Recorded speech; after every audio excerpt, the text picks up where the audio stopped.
Hello and welcome to this session. Here we're going to get a Google Workspace set up, completed inside the Titan Migration Wiz console, and we're going to be migrating some users across to Microsoft 365. So let's jump in and see how that can be done.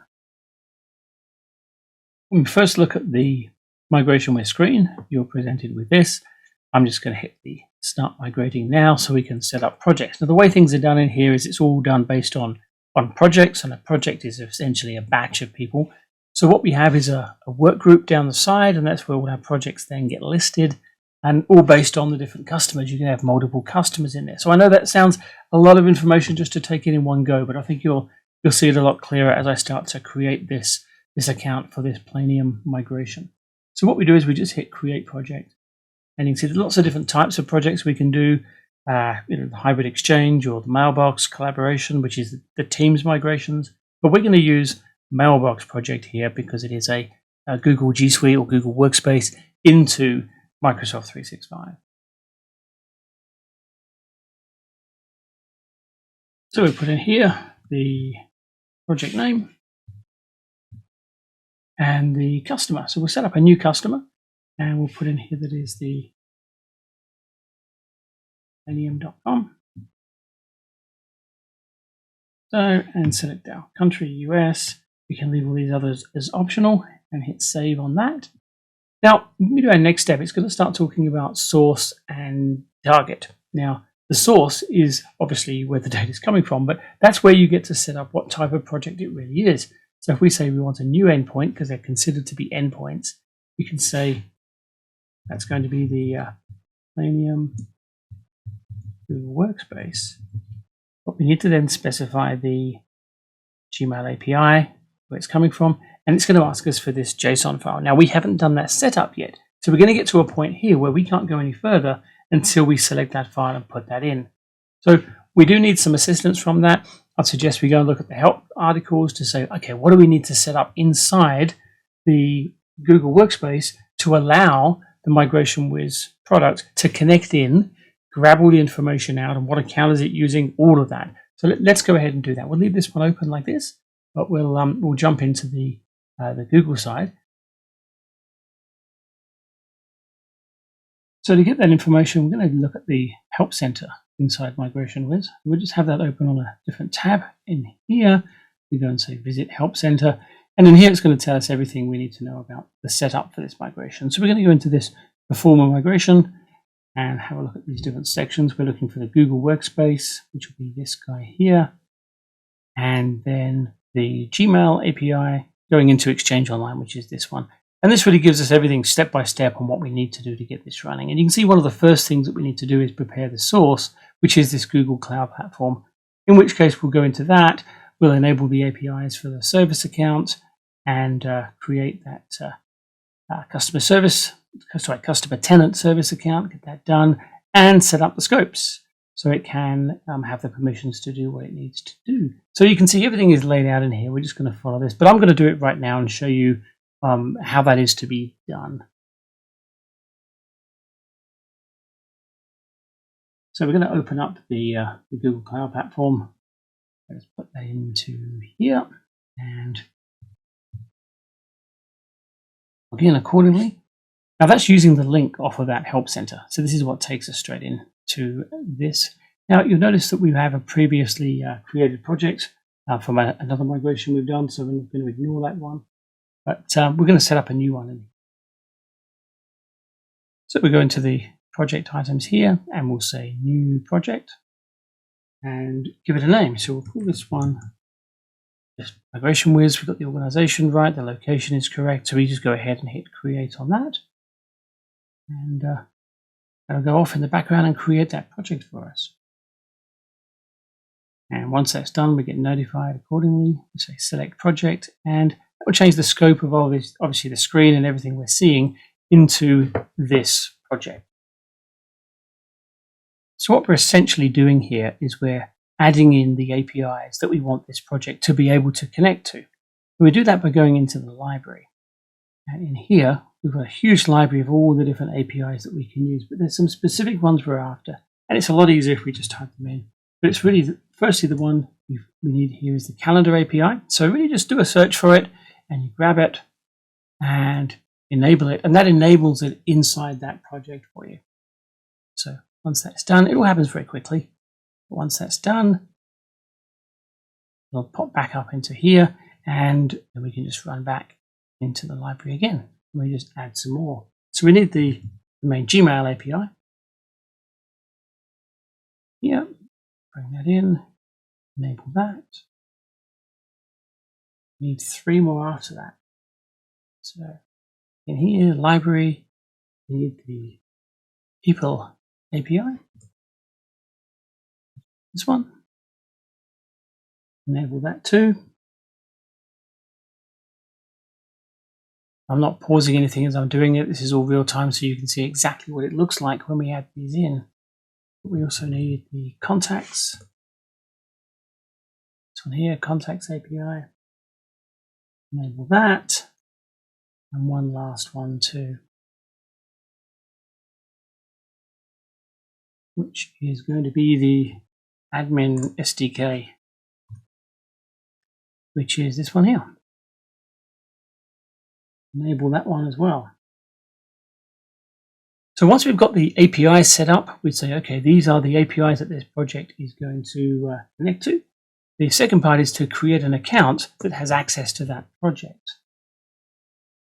We do that in a slightly different area. So we're going to go up to the top here, and we go to the IAM and admin, and we're going into the service accounts, which is in here. We're going to create a new service account in here. That we'll call this one migration with admin, and create and continue.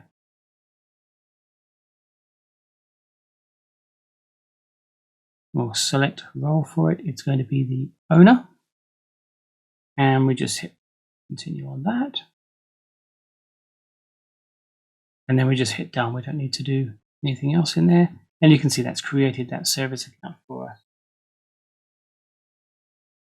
Now we get to create the key, which is that JSON file that we're going to be downloading. So on this account, we need to go to the manage keys, and we're going to say add a key and create a new one. And you can see there, JSON, that's good. Create that, and that will save it onto the machine. Now that is the important file we need to put into the project setup that we were talking about previously. Now the last step in here is to just move this bar across to the right slightly. We need to copy out this client ID. So we're going to grab that, copy it to clipboard. I'm going to use that file we had earlier, just a bit of a scratch pad there, drop that in there. We'll need that in a little bit later on. Now we need to jump back into here, the admin center. We need to give that API some rights inside the Google Workspace environment. So we do that under the security tab here. And you can see under access and data controls, we've got API controls. What we're looking for in here is the domain-wide delegation. Under this, we hit add new, and it's asking us what the client ID is. And remember from previously, that's what we need, and that just binds everything together. So we'll paste that in. Now the OAuth scopes in that comma delimited format, we get those from that Help Center article. So I'm just going to go in here and grab that, copy and paste. Now, looks like it's only one, but if you go back, you'll see it's actually all of them. Go back quite a long way. And we hit authorize on that. That will add them in. As you can see there, it's added in plus 9 more. You can see to the migration with admin user there. So after that, you can just view what we've done, but that is essentially all we need to do for the security side of the setup. We'll jump back into this endpoint creation. Now we've got a JSON file we can actually do something with. So as I select file, I put it in here, that, and the admin, we'll use the admin at medium.com. Read everything in. As you can see, it's happy with that. And we'll carry on to our next step, which is the destination side. So this is where we put the details around the tenant, the Office 365 tenant. So we just hit new once again, and we'll call this one M365, and that will be Microsoft 365, and we'll give it the admin username and the credentials, obviously, like so.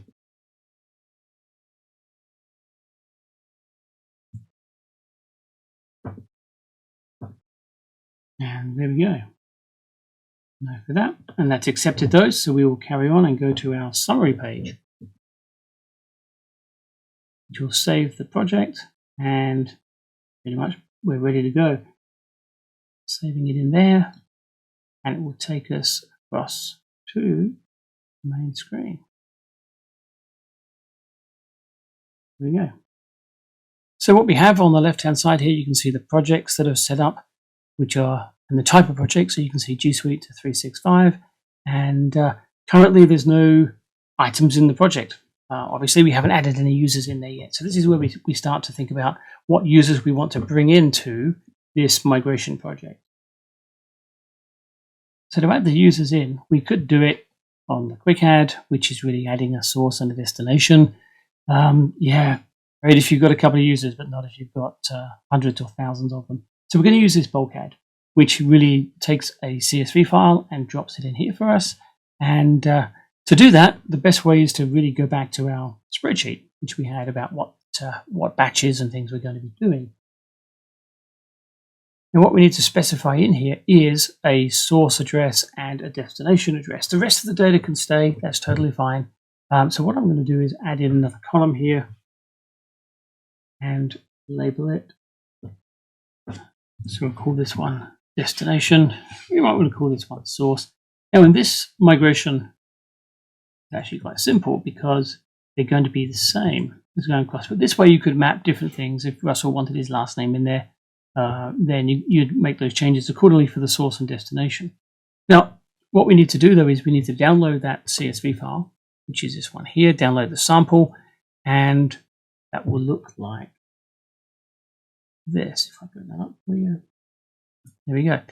Now, you can see what it's expecting in the file to do the import is a source email, and if there's a login and password for those, and obviously for the destination as well, you can put those in. These are the two columns we need to populate. So really all we're going to be doing with that is taking the source from here and paste it there. Likewise on this side here, take that, paste it there. So that really does create the, let's tidy that up for you, the import file for migration widgets. Now, over the years when I've been doing these projects, I have a whole ton of macros in the background that I would take that migration sheet and have buttons I could press to do exports of different batches and all things like that. This is obviously not the scope for this video, but there's plenty you can do to automate all of this sort of spreadsheet work when you're working with these import files and like. Or, I mean, you could even do it off a base SQL database as well. The key thing is you're batching up your users accordingly and creating a CSV file that you can bring into each project or each batch in the Migration Wiz console. How you do it, entirely up to you, but as long as you end up with a valid CSV file, then you are clearly good to go. So we'll save this one and drop that one away. And we will do the select file here, and you can see there's our file. And bring that in. Now with this batching here, you can go in and change them. If there's anything slightly wrong with any names, feel free to edit this. Clearly 3 users is a very small amount, but you might have a lot in there. You can go through and check and make sure they're mapped accordingly. But as soon as you've done that though, just hit the save. And that will save them and bring them into the Migration Wiz project. Pretty quick, and there we are, we're ready. Let's then talk about some of these different migration events that we're going to be doing here, because you can see here from the console we're ready to go with this migration. That's fine. But you see here, user migration bundle active, it has no. Now that depends on the licenses that you've purchased to do your migration. You've either, in Migration Wiz, you've either got the standard Migration Wiz mail license, which will mean that it is just doing the mail, and that is completely separate to the user migration bundle, which includes all the Deployment Pro and the other functions that you're migrating as well. Now, if I were to try and kick off, this is a good example. If I try and kick off this migration, as you can see, let's say I go straight to a full migration, you'll see that it will start to work, but it's talking about the license here. My license is a mismatch.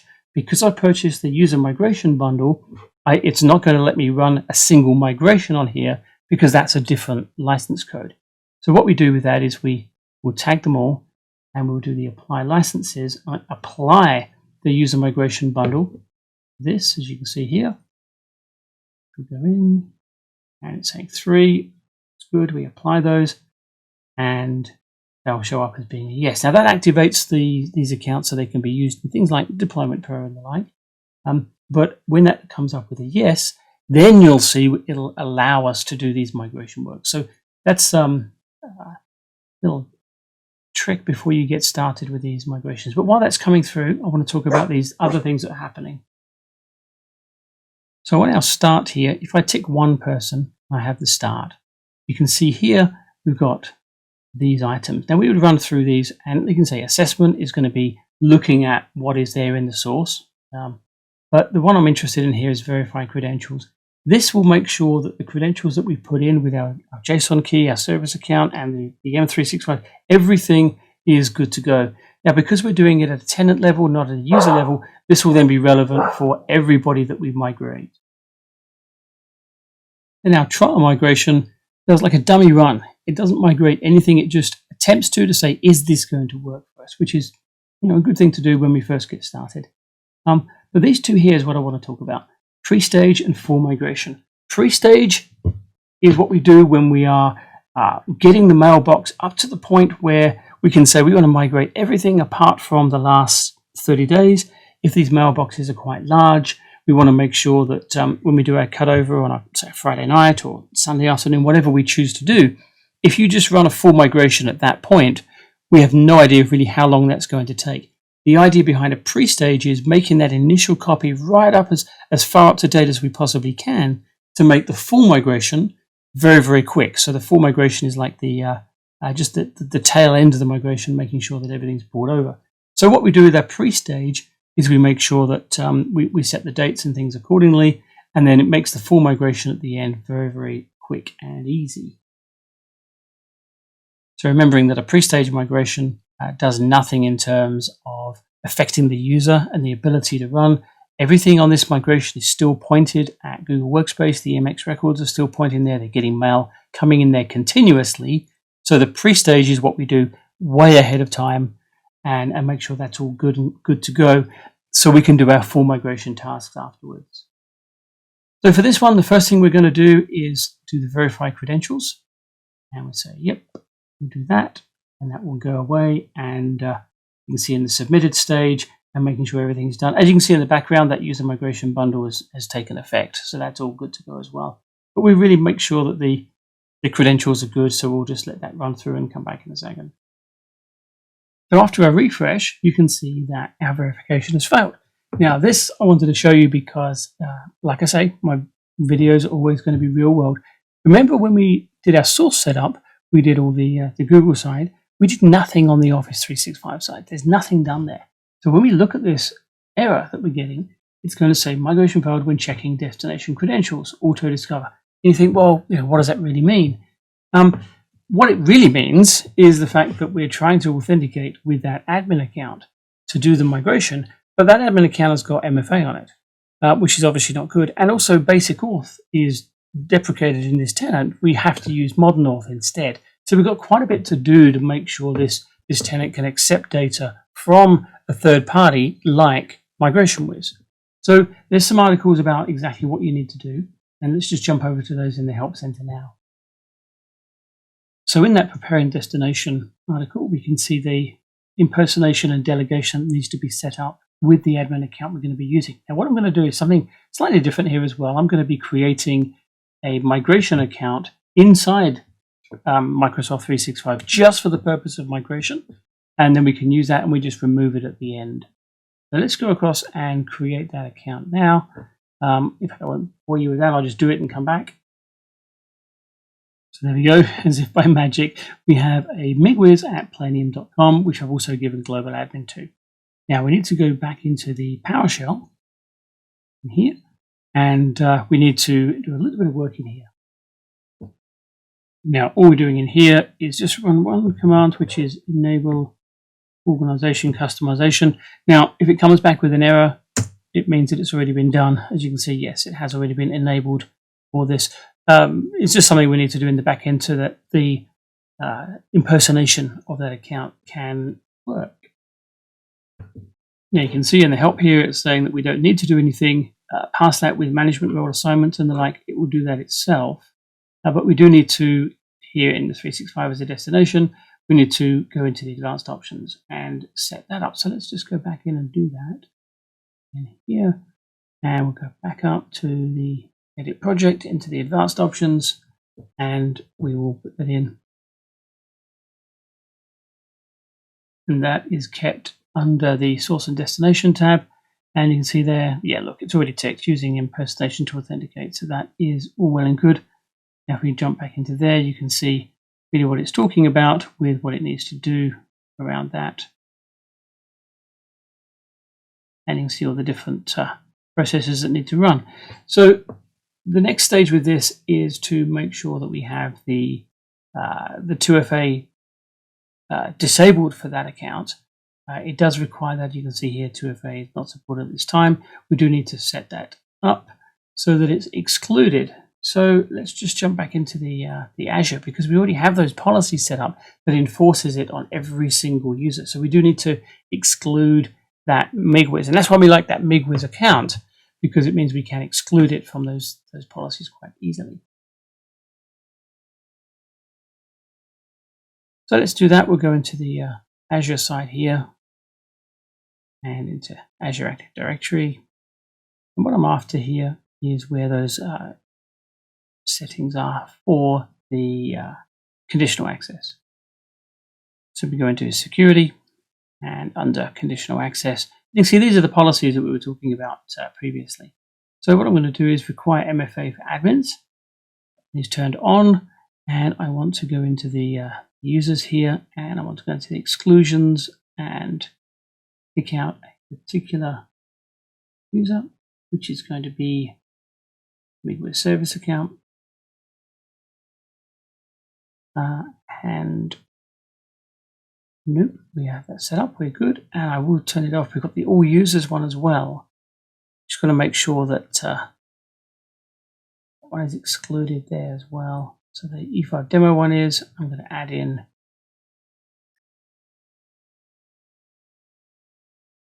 service account as well. Done, save that. Okay, so that'll take a few minutes to take effect, but that is essentially done there. Let's jump back to the migration wiz now, because I also do need to go back into the project itself. Hit that project, you can see from a destination settings, you see we've still got this user in here. I want to change that, edit that endpoint, and we're going to be putting in the MigWiz account, the password obviously, like that. Loop for that, and that is done. Obviously, you save project, it'll just jump back into here. Now, we don't want it to use the basic auth, we want it to use modern auth for this migration work. So let's go into the help again, because it does talk quite nicely about what this is. Now, this is exactly the error that we got when we did the testing of the credentials. So what it's saying here is that we do need to have the account excluded from MFA and conditional access policies, which we've done, and we want to go into the using it with modern auth, because we can't turn off we can't turn on basic auth. It's turned off now permanently. So we need to follow these instructions to add the modern auth and put it in as basically as an app registration and get those into the tenant as well. So we go back to our Azure AD dashboard there. What I'm interested in AD, I'm looking for the app registrations, which is right here. And we're going to start a new registration. And we'll give it a name, Migration Wiz app. Now for this, we just say accounts in the organization directory only, but we do need to put in a public client here. Copy that from those instructions that it's giving us on the help article, which is that one there. As you can see, if I just jump back to that very quickly, you'll see that's really what I'm doing here. So once we've done that, we'll then hit register. There it goes. Now that's not quite the end of it. We've got to go back to those into this app registration. Now what we need to find is the client ID and the tenant ID. So we're going to grab those out. So the whole thing there. Now the reason I'm not doing it from the copy to clipboard, I'm grabbing the whole thing, and you'll see is that I want to have them so I know what this relates to. I'll grab that one, and I want this one here as well. Put it in there. There we go. So that's good. So next stage, we want to go to the authentication tab here and go right down the bottom, and we want to be turning on public flows and saving that. That's the stage there. Now we're going to add some API permissions in. So API permissions, these are the standard ones, and we're going to go to add a permission, and we're going to find apps by organization users. And have a look for the Office 365 Exchange Online. There it is. And we are going to be selecting that with delegated permissions. And we're going to go and find EWS. There it is there. And turn that one on. And hit the add permissions. Then we need to grant the admin consent and say, yep. And that will change these to a yes there. Oh, sorry. Put the tick box there for the yes. And really, that's pretty much it in there. So we can go back into the dashboard and have a look at the different app registrations that we see. And you'll see there's our Migration Wiz app. Okay, so now we jump back into the Migration Wiz console. And we want to be going up to the Edit Project, Advanced Options again. And we're going to add some in.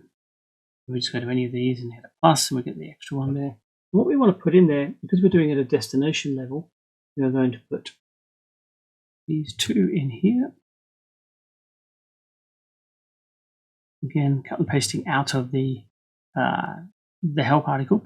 But here we've got Mod North Client ID import. Now remember, I saved those, didn't I, in here? So there's our client ID. Grab that, copy that out, paste it in there. And the tenant ID, which is this one here, copy that into there, like so, and save that accordingly. So that should give us everything we need. So let's go in now, hit the tick here, hit start, and we'll do a verify credentials, and we'll see if everything is tied together nicely now.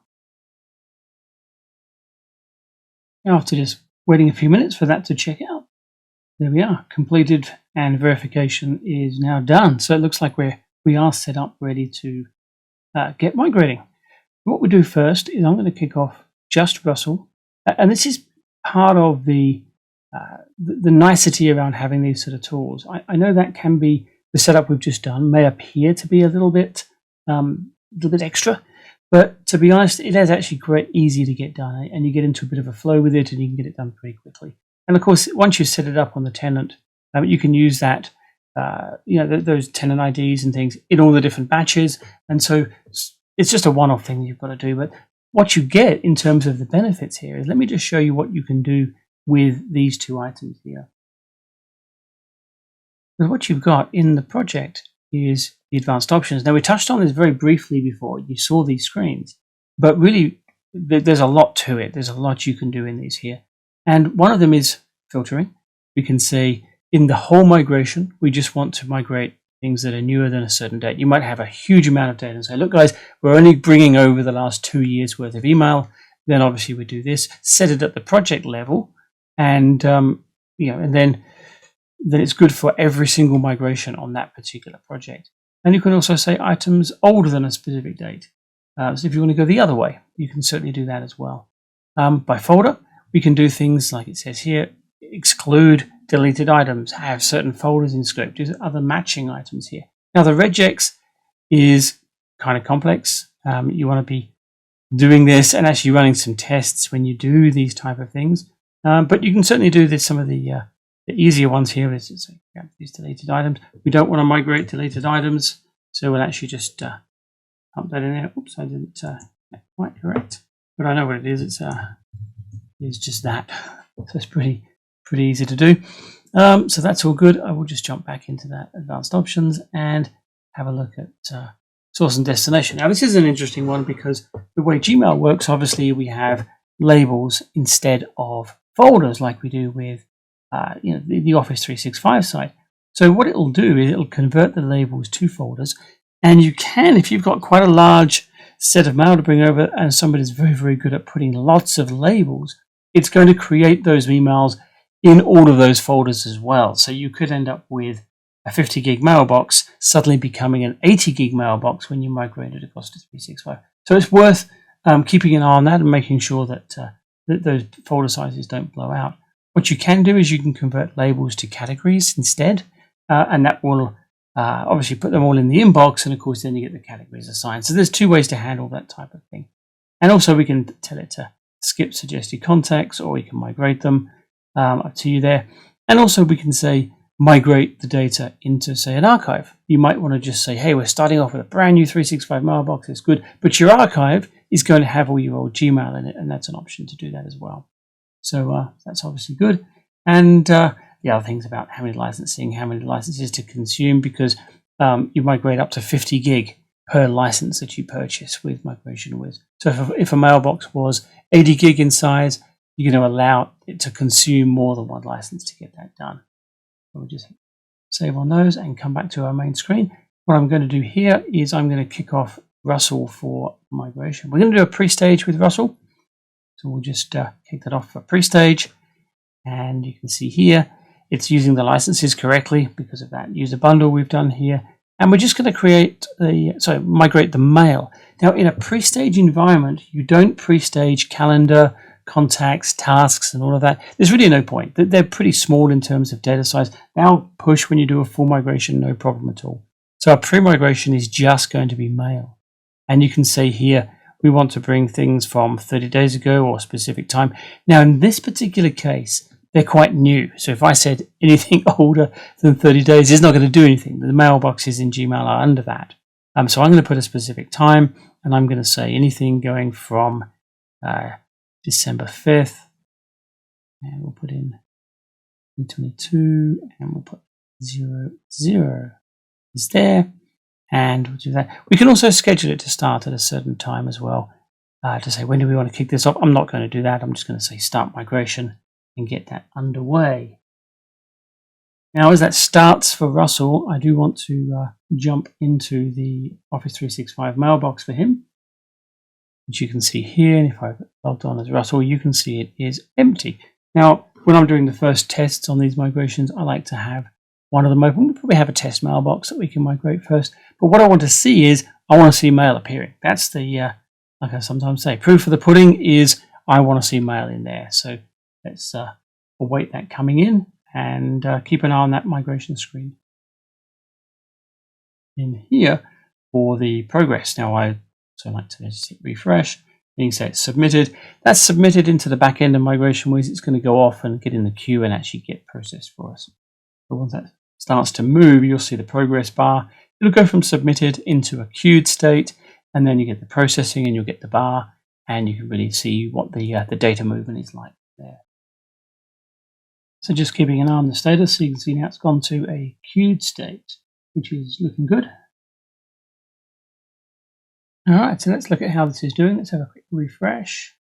And you can see, yep, that's chugging along nicely. How much is it migrated?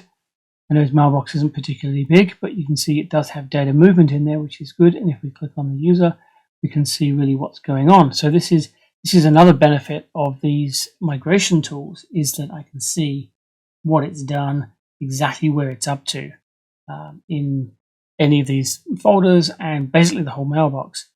And yeah, I see it's all ticking over quite nicely. So let's have a look at his mailbox and see what it looks like so far.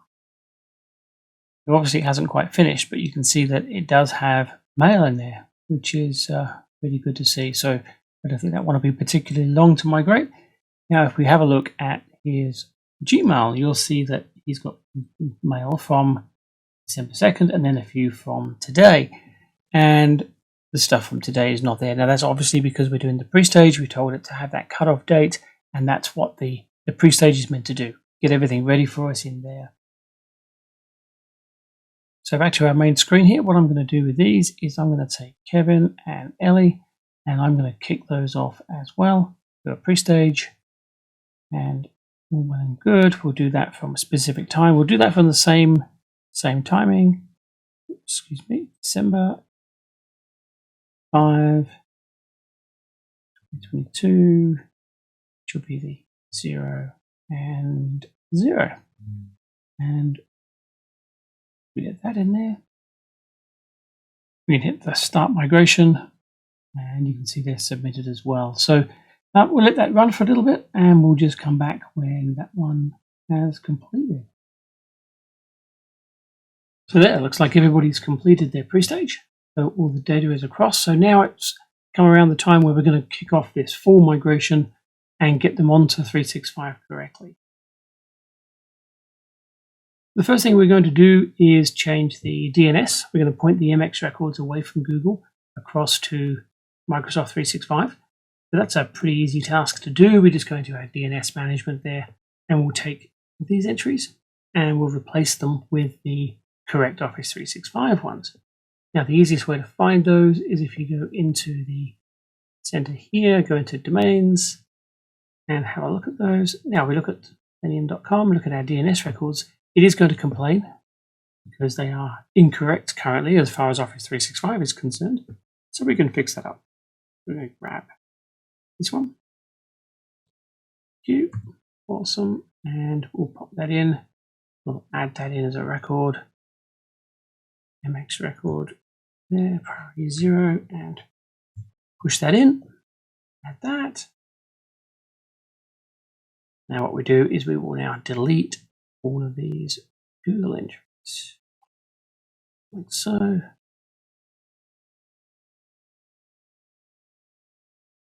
Like those, all good. Now we'll just mess with our text record. Now I think we can actually delete these. Sometimes these Google ones don't pop out particularly easily, so let's just delete that one. Because obviously that one there is linked to that one. It was a subdomain of it.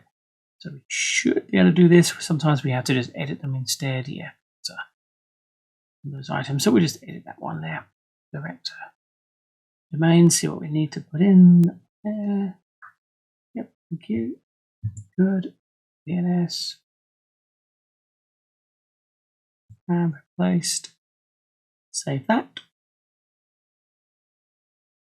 Done. So that's all okay. And auto discover is still there, so that's good. So now we're pointing correctly at Office 365. If we go back in here, we can just do a quick check health. Now, I'm assuming things are going to happen very, very quickly, and normally DNS records do. If we do that a couple of times, chances are it's going to be done like that. But there is a way to check how your DNS is propagating throughout the entire planet.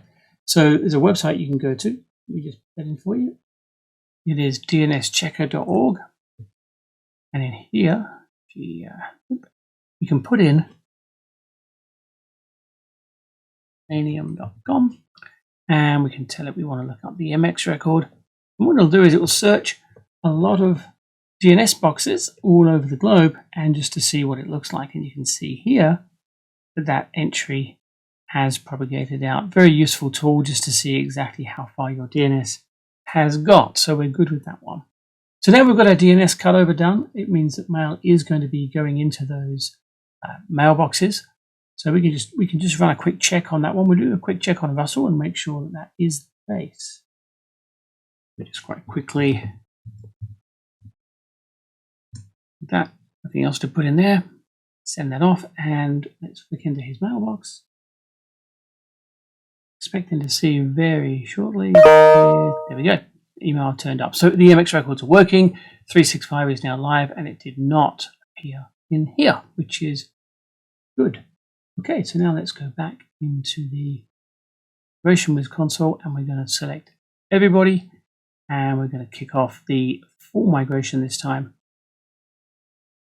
And you can see it uses the same licenses. We're not using any extra ones. We can obviously we'll just use the standard ones it's got.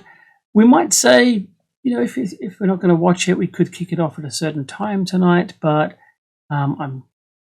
everybody's live now. We can just hit the start migration, and away we go. Now I will go back to his mailbox just quickly for you, because what I want to show you is that we have currently no calendar entries and no contacts in there. If we keep that open, and down here, I'm expecting to see some come across as part of this full migration that we're doing. So we can refresh.